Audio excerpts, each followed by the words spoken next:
खबर शामिल करते हैं हमारे नुमाइंदे हाफिज मोहम्मद मुदस्सर सईद से। हुजरा शाह मुकीम में बारिश ने म्यूनसिपल कमेटी के करप्ट माफिया की नाअहली और करप्शन का पोल खोल दिया।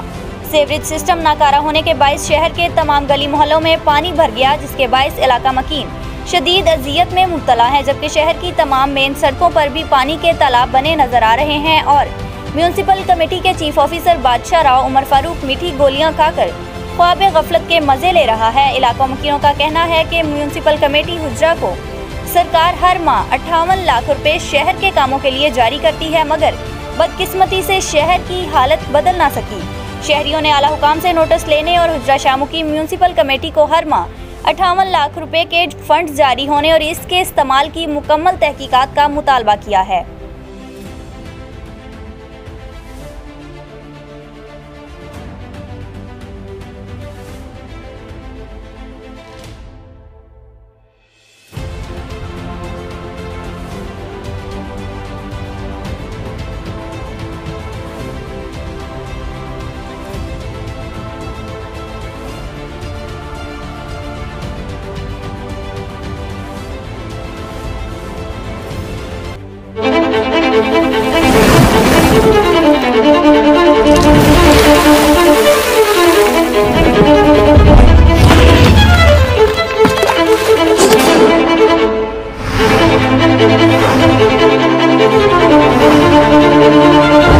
KFC मेसी एक्सट्रीम दोनों तरफ से सेम है, यही तो गेम है।